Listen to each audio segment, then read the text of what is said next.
آپ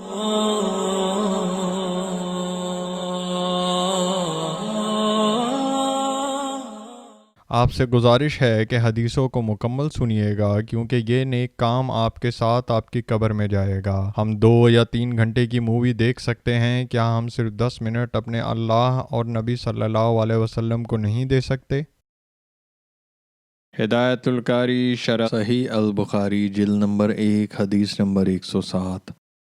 اعوذ باللہ من الشیطان الرجیم، بسم اللہ الرحمن الرحیم۔ حضرت عبداللہ بن زبیر رضی اللہ تعالیٰ عنہ سے روایت ہے، وہ کہتے ہیں میں نے اپنے والد زبیر رضی اللہ تعالیٰ عنہ سے دریافت کیا، والد محترم، میں آپ کو رسول اللہ صلی اللہ علیہ وسلم سے احادیث بیان کرتے ہوئے نہیں دیکھتا ہوں جس طرح فلاں فلاں بیان کرتے ہیں۔ انہوں نے فرمایا، میں کبھی رسول اللہ صلی اللہ علیہ وسلم سے الگ نہیں ہوا، لیکن میں نے آپ کو یہ فرماتے ہوئے سنا ہے، جو کوئی مجھ پر جھوٹ باندھے گا وہ اپنا ٹھکانہ آگ میں بنا لے۔ ہدایت القاری شرح صحیح البخاری جلد نمبر 1 حدیث نمبر 108۔ اعوذ باللہ من الشیطان الرجیم، بسم اللہ الرحمن الرحیم۔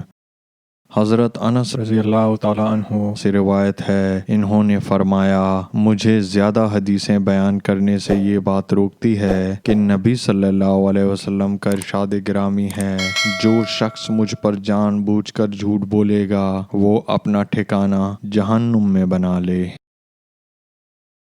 ہدایت القاری شرح صحیح البخاری جلد نمبر 1 حدیث نمبر 109۔ اعوذ باللہ من الشیطان الرجیم، بسم اللہ الرحمن الرحیم۔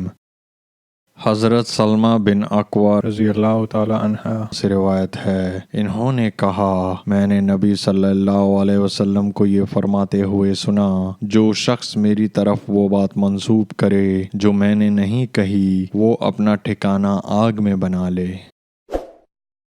آئیے سب مل کر آپ صلی اللہ علیہ وسلم پر درود و سلام بھیجتے ہیں۔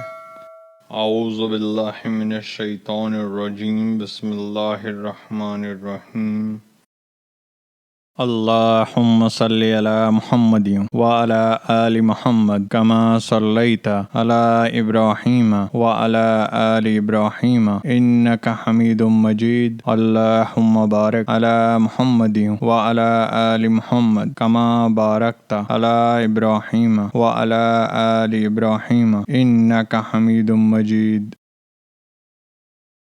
آئیے سب مل کر اللہ کی تعریف کرتے ہیں۔ سبحان اللہ والحمد للہ ولا الہ الا اللہ واللہ اکبر۔ آئیے اللہ سے مغفرت، رحم اور رزق مانگتے ہیں۔ اللہم اغفر لی، اللہم ارحمنی، اللہم ارزقنی۔ جب آپ کہتے ہیں اللہم اغفر لی، اللہ تعالیٰ فرماتے ہیں میں نے تمہاری مغفرت کی۔